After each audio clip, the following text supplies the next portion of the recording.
is known as Swami Vivekananda Drug Addiction Center. I did not know that after Swami Vivekananda, but somehow or the other I came to know that this name was actually given by Professor J.S. Bajaj. He, in his inaugural address, said that I have named this center after the Swami Vivekananda because the person who works in a place, he tries to emulate the qualities of the person on whose name the center is named. जैसे आपका Guru Nanak hospital है तो आप you will think about Guru Nanak Dev. Once you are working in Swami Vivekananda Center, you will think about or read at least somewhat about Swami Vivekananda, who he was, what he did, what is his relation with the drug addiction and all that. And I have mentioned a quote here. Swami Vivekananda once spoke of himself as condensed India. His life and teachings are of immense value. Swami Vivekananda Addiction Center was actually the idea of Professor J.S. Bajaj only, and actually he got 25 doctors from Punjab, trained from NDTC AIMS at that time, about 5 years back. Probably he had a vision that Punjab will face a big problem of addiction in the days to come. I sometimes fail to understand how this vision came into his mind, but I do know that there is definitely something known as foresight or something in the mind of the people at that level who thought of making a 50-bedded addiction center in the district of Amritsar. And just to let you know, we are doing human service.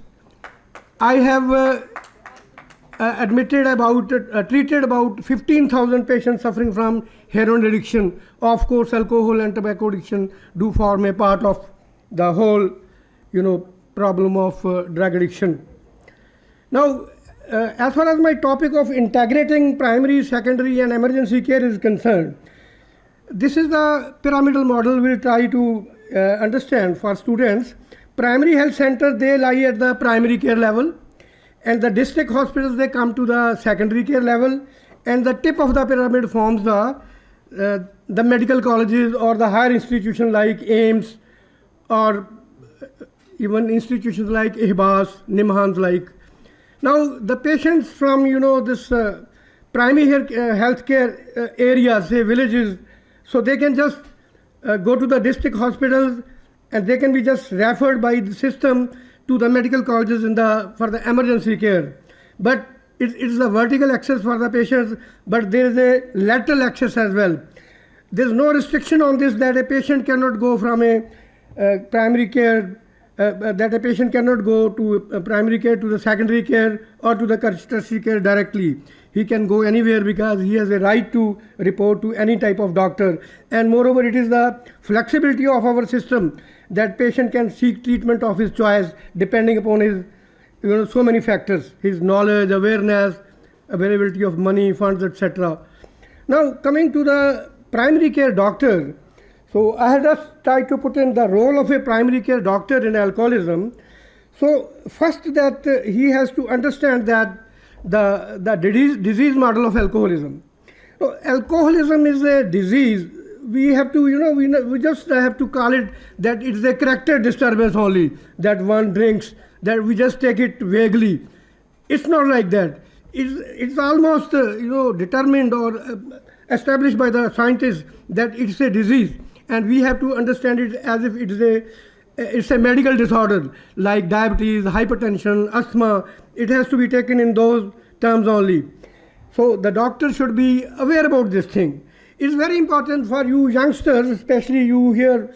Most of the time, I think most of you will go to the primary care facility and you will be the people who may be general practitioners. In fact, I remember late Professor Harcharan Singh, who was professor of SPM. He used to teach us only one thing, that beta, 60% of you will be primary care doctors. You will be GPs. Just to earn your bread, you have to go to villages, to small cities or small towns in order to earn your livelihood. Now, so it's important to understand that it's a disease model. Understand that alcohol is a disease. And then we have to understand how to identify the problem of drinking. Supposing some woman say, her husband drinks alcohol off and on. But once he drinks off and on, say after 10 days or 15 days, he just thrashes her. That means he is a problem drinker. It's not that he is an occasional drinker. कि 15 दिन के बाद P है जी, कोई खास बात नहीं है. You have to identify this man that he is a problem drinker. For identifying, we have certain instruments. One of them is cage, which Dr. Chadha and many others talked. Other is audit, and other is mast. So other is SIVA. So these instruments have to be in the knowledge of the primary care doctor to identify the problem drinkers. The third point is that physical problems of alcohol consumption are very important. So all of us doctors, basically, we are supposed to know about as far as the physical problems are concerned. 99% of the thrust in medical colleges is given only on the physical problems, and 1% is just hardly psychiatry. So understanding of alcohol liver disease, which we today had a good lecture by Professor Chawla, peripheral neuropathy, pancreatitis, peptic disease, and one case encephalopathy and psychosis are some of the physical disorders related with alcohol. So the alcohol-related harms the physician should know at a primary care level. Harms like that patient can go for drunk driving, go for accidents, go for problems in the spouse of the drinker person, or many other problems, social problems, what the alcohol can do to the society, to the family, that the family gets a sort of a bad name as a sharabi log hain, inna de apni kudi bhi na vyao, inna de rishta na karo. So all these things a primary care doctor should try to understand. So then simple counseling techniques, which I have put it, such as listening carefully, even that is very important. And I am very frank in telling you that I do not know the very big nuances of psychotherapy. What is all this about? Behavior therapy, so many things come in the literature. I qualified for psychiatry, but I just know that simple listening is the only technique which I practice, and I think this is the best. You just keep on listening to the patient, and ultimately you get a solution to his problems, and you can give the feedback in a non-judgmental way without taking any sides. Now, as far as the role of a primary care doctor is concerned, he can do some management also. For example, he can recognize the alcohol withdrawal features. He can communicate the significance of the same to the client. He can prescribe benzodiazepines in the detoxification phase if their patient is having the mild withdrawal symptoms. And he should have the ability to refer to higher centers. Once he identifies that he is a patient with alcohol dependence, so he should be able to refer to higher centers, especially the patients who have heavy alcohol consumption pattern, or who have psychiatric problems, or who have current evidence of seizure, or suffering from delirium tremens, head injury, or suspected metabolic disorders. Then we have at a secondary level, we have the district doctor, district psychiatrist. He may be a psychiatrist, or he may be a physician, or he may be a MBBS doctor even. But in Punjab, in every district there are psychiatrists. So the duties of the psychiatrist are that he should be able to, of course, recognize the dependence syndrome, especially by the presence of alcohol withdrawal features. He should be able to initiate and plan OPD detoxification by prescribing benzodiazepines, especially try to prescribe long-term acting benzodiazepines like chlordiazepoxide for 4-5 days or up to 10 days, and then taper off this chlordiazepoxide to minimum within 10 to 12 days. Those who are having liver damage, they should be prescribed lorazepam or oxazepam. Now another thing is to motivate the client to remain abstinent by discussing the risk of developing dependence syndrome and physical problems of the patient, and managing the withdrawal as inpatient as well. So at a secondary care level, doctor, he is supposed to look after the patient as outpatient detoxification management as well as indoor detoxification management he should be able to do, and should be able to accurately manage the patient during the detoxification phase.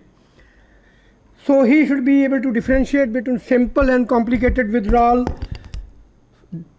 first stage, second phase or third phase, and the post-detoxification motivation enhancement, because once the patient is hospitalized, that is one of the best platforms where a doctor can interact with the patient by brief sessions or long-term sessions and enhance the motivation of the patient during those times.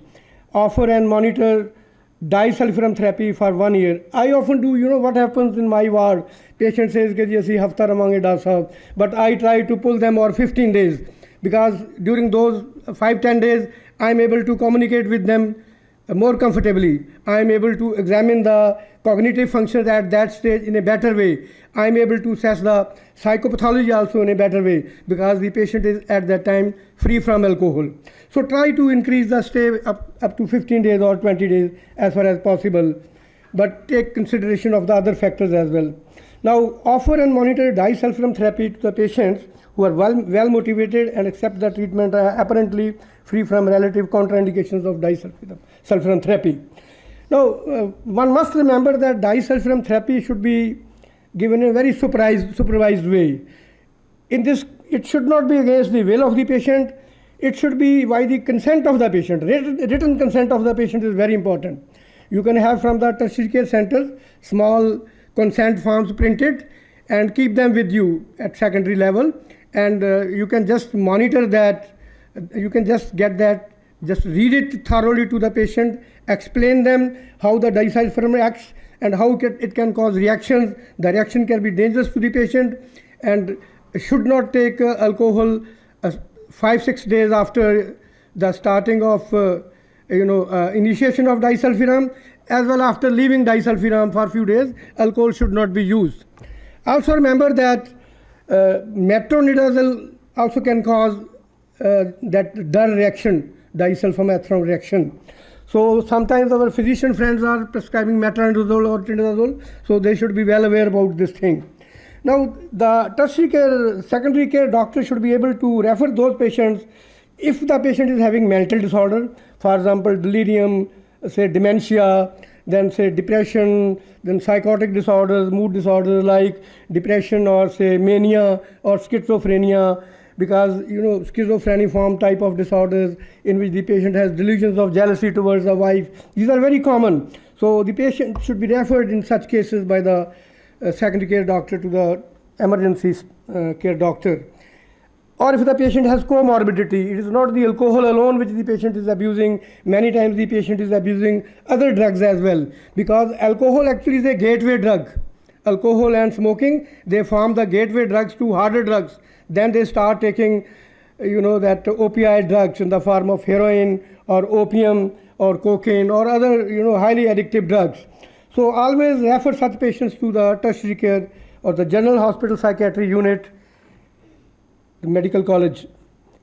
In the medical college department, the department should be able to differentiate dependent and non-dependent drinkers and detoxify both inpatient as well outpatient dependent drinkers, and should be able to use oxazepam or lorazepam for those with liver disease and clonazepam for those without, to differentiate the severity of the withdrawal states and predict delirium tremens by evaluating risk factors such as heavy consumption, etc. Probably I am repeating the things. Then post-detoxification motivation should also be there, and other drugs like disulfiram, naltrexone, fluoxetine, acamprosate, topiramate, and of course baclofen is very useful, but in very high doses baclofen is useful.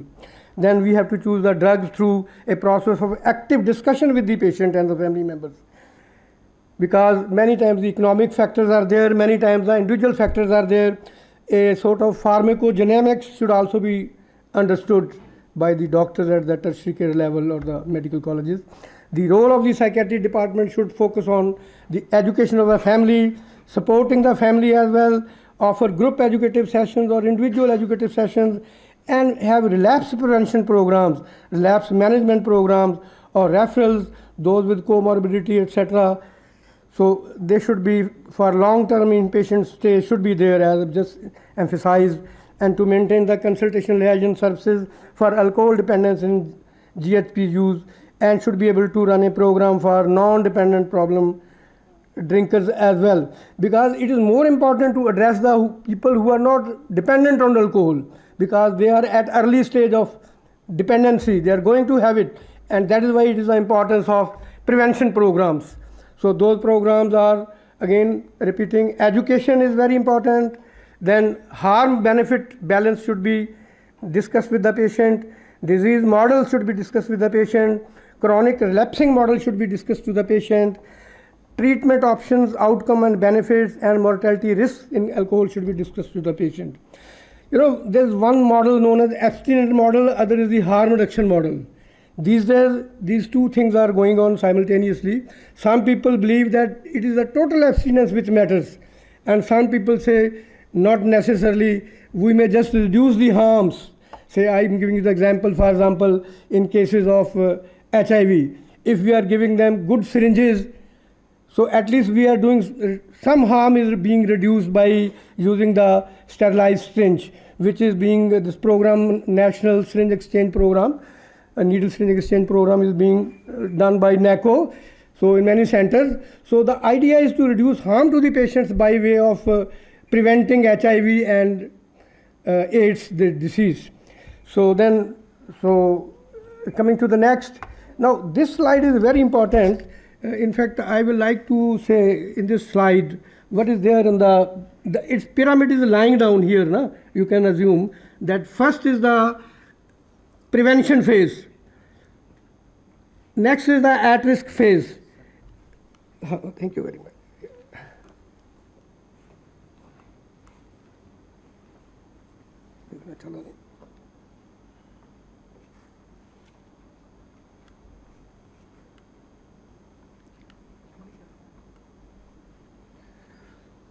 So this is the base of the pyramid. Here the patients who are not drinking, say, or who are drinking very less, so they should be prevented.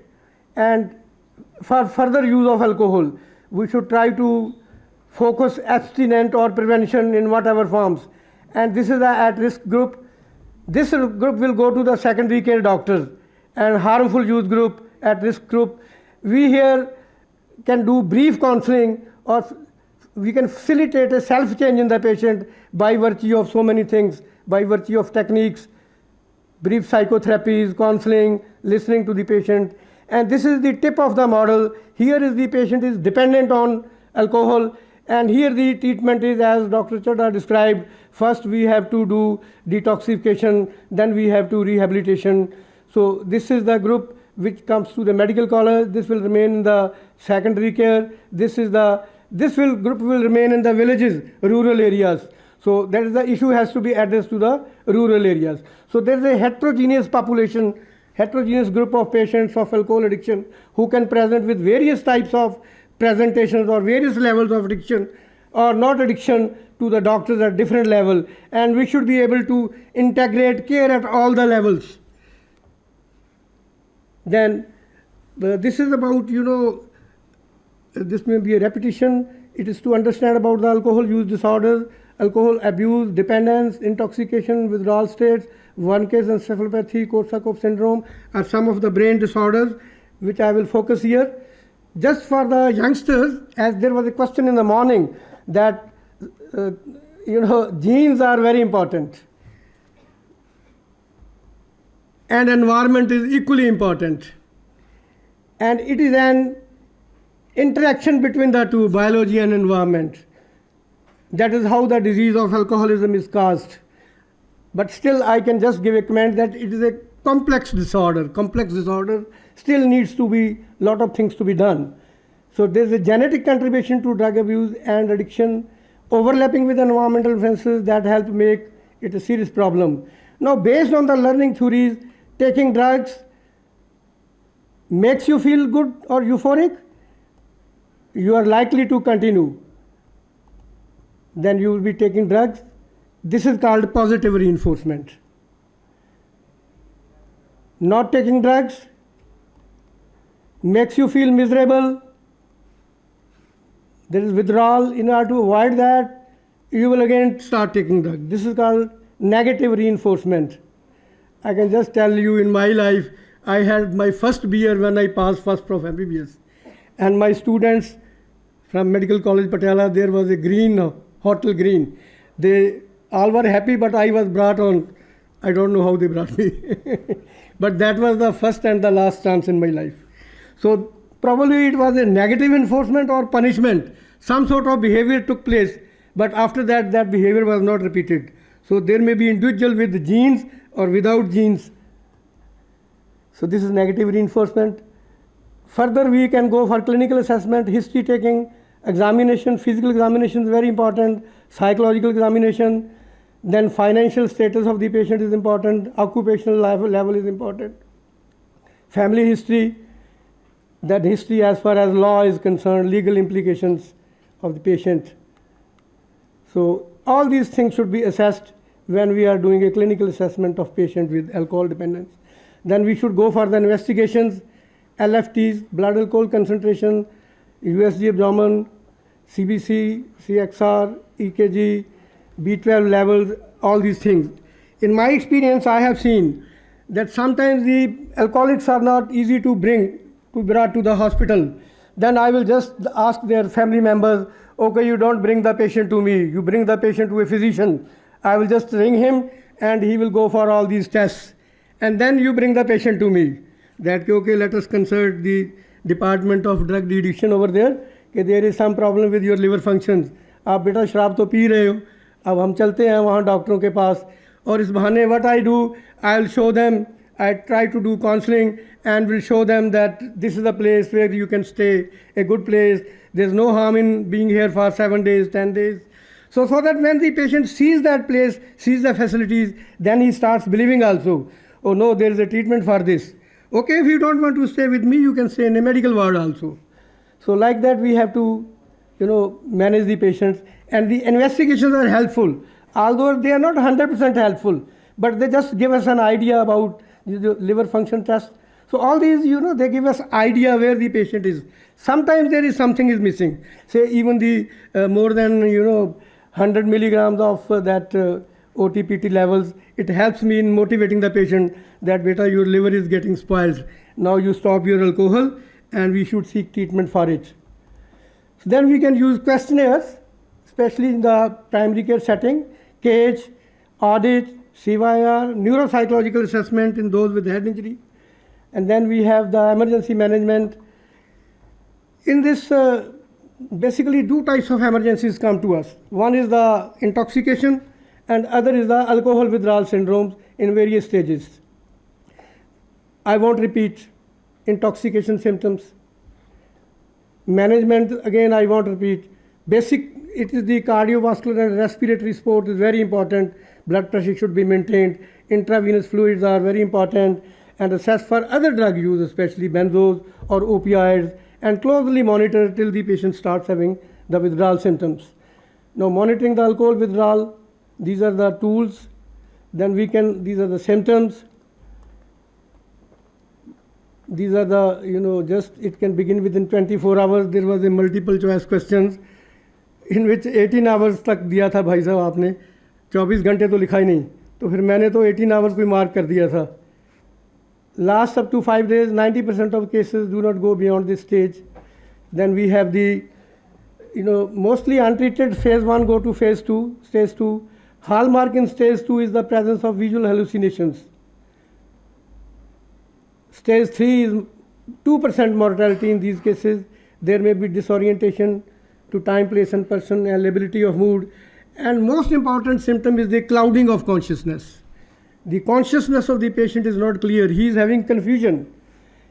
And of course, patient is very fearful in delirium tremens. His hands are trembling, very fearful. He's hallucinating. He's having visual hallucinations or tactile hallucinations.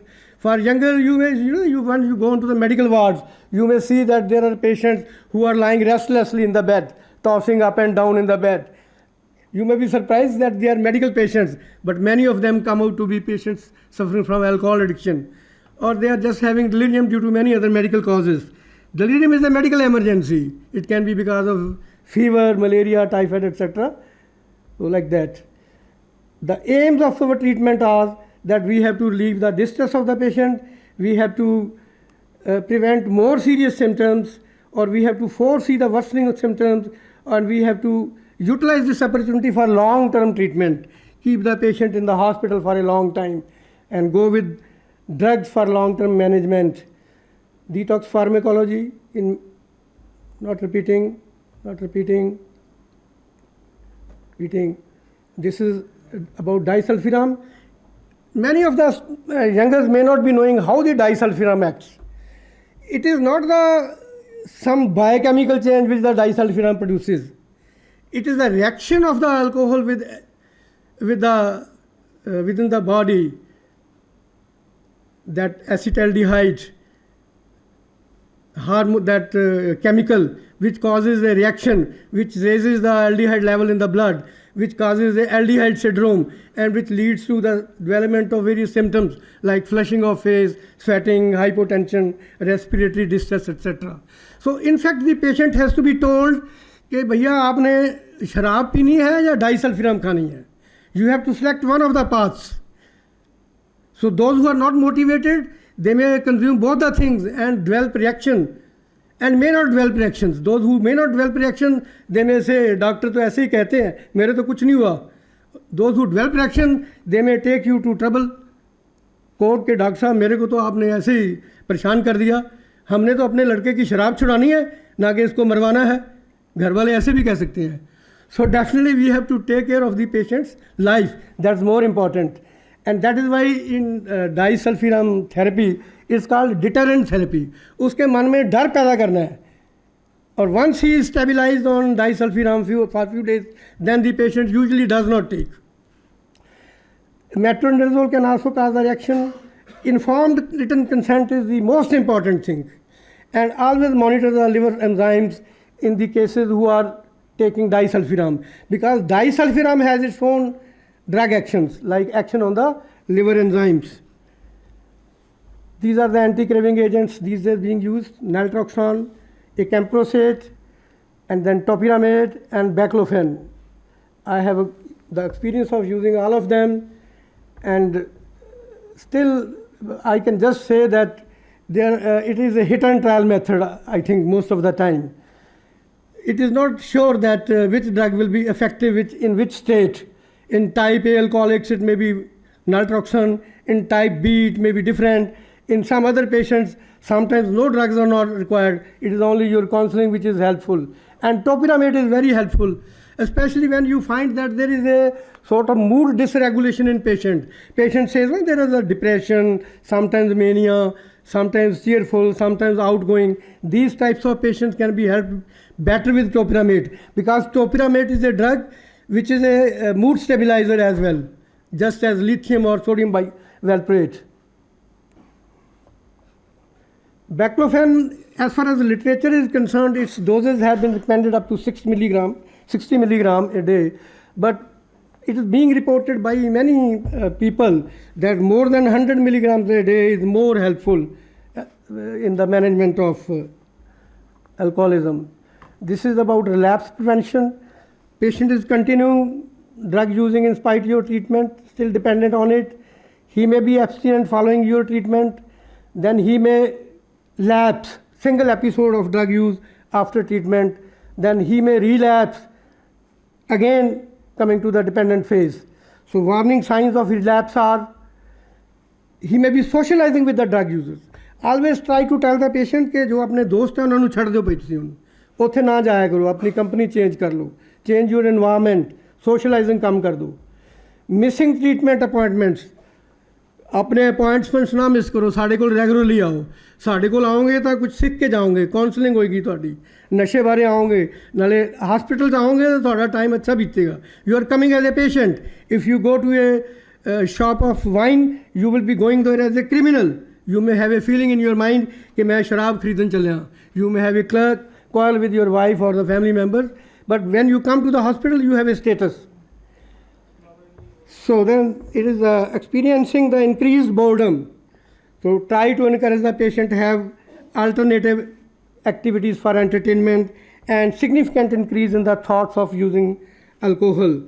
जब ये सारी चीज़ें हैं तो फिर relapse होने के chances बहुत बढ़ जाते हैं. The high risk situations are availability of money, contact with other alcohol users, leisure time, urges and temptations in the patient's minds, emotional states, and comorbid conditions. So these are high risk situations. Take them in mind or try to ask the patient about these situations. Now the coping strategies for such patients are to stay away from people who use alcohol, not keeping alcohol at home, leaving money at home, remind the self again and again that I have to abstain from alcohol, telling the self that benefits of not taking alcohol, handling feelings of anger and frustration. I just remember a small anecdote. Once there was a friend of mine, he was called for a lecture on alcoholism by Rotary Club in Amritsar. I was also called for a lecture. He was asked to tell about the demerits of alcohol, and I was asked to tell about the merits of alcohol. We were given 15 minutes each. He took all the half an hour and told the audience and me, Dr. Garg, you can go now. There is no demerit of alcohol. Only it has merits. Then, thank you very much for careful listening. I think I have not taken more than 50 minutes, Professor Chadha.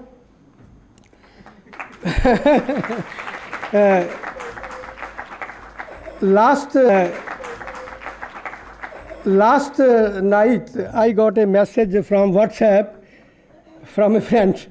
Reality is an illusion created due to the lack of alcohol. I thought this part of my slide was just a bit empty. I thought to put it here so that you may keep thinking about it in your life to come. And I'm not concluding it, that's why. So that our debate, our thinking, our feelings, our research continues about alcohol. Thank you very much. Yes, I'm here for questions. Yes, sir? This is your slogan? No, it's but a message I got from a friend who might be alcoholic or might not be, but he gave me this. No, this is like a slogan. It may be a slogan in the evenings. Excuse me, sir. I have a question. Sir, here. Yes, sir. So my question is, in your first slide, there was written problem drinking. Like after 15 days, if someone is drinking and beating his wife, then it is a problem. Yeah. Sir, but most of the people don't think that drinking is a problem, and most important, beating your wife is a problem. What about those people? Those people who do not consider themselves as a patient, who do not come to clinics, primary health centers and all, who used to sit in their villages and homes and taking alcohol and whatever is going on. So what to do with those mentalities? Only thing is I can say that keep on listening to these people and ultimately you will get a solution. Problem is both the cases you say, beating the wife is also a problem, drinking is also a problem. So, but you can take the advantage of problem drinking and motivate the husband to come and talk to you. There may be some underlying problems. Personality disorders are very common reasons. Some people are depressive, some people are schizoid, some are obsessive, some are anxious. That is why they are using alcohol. Like And I belong to a village, and I belongs to a village. Okay. And in my village, if you're not drinking alcohol, especially if a man, then it is a negative point in your character. You are very right. I too have been, teased by my friends. Are you a woman? Have a peg, drink. So it does not matter. There are so many people in this society who drink. But our effort is to just help the person. इसके लिए मैं आपको एक उदाहरण दे सकता हूँ simple language में. एक साधु थे, वो बैठे थे समुद्र के किनारे में. एक बिच्छू आता था, वो उसको डंक मारता था. साधु उसको उठाता था, बिच्छू उसको डंक मारता था. साधु फिर उसको पानी में से निकाल देता था. वो फिर आता, फिर डंक मारता, फिर पानी से निकालता. ऐसे चलता रहा. मतलब तो ये है, हमारी एफर्ट्स चलती रहेंगी. एफर्ट्स कंटिन्यू करनी है. आपके विलेज में बहुत से लोग होंगे, no doubt. I too belong to village and so many people drink. Even in my family, one of my cousin brothers was a hardcore alcoholic. I gave him lithium when I started becoming a psychiatrist. And he started worshipping me after that. He put my photograph in his house. He said कि पुरुषोत्तम मेरे वास्ते तू ही रब है. मैं शराब छड़ देती है, मैं बिल्कुल ठीक रहना है. पहला मैंने गली चो उठा के लेंदे हुंदे सीगे. Yes, sure. Again, I want to congratulate you. At least a girl has come forward to ask a question. As far as the rural areas concerned of India, the people, especially the villages who are rich, when they have a son who's even about 9 or 10 years, they'll say, Beta, tu bhi pee. They encourage and introduce, because by their fathers, grandfathers, and this has been going on, because they think it is the richness, it is the culture, and nothing bad about it. Second, as far as beating is concerned, fault of the man and the fault of the woman. The woman accepts it and the man continues. To cut it short, I remember when I got married, once my mother-in-law was saying that as when we were small, in our villages and other places, the man used to beat, and we could not say anything. It was said that man is the boss. So I said, Mom, if anything happens as far as I am concerned, I'll take my shoe and I'll hit back the man who does it. And this I told to my mother-in-law in front of my husband. I said, nip the evil in the bud. I respect my mother-in-law. She stayed always, she liked it.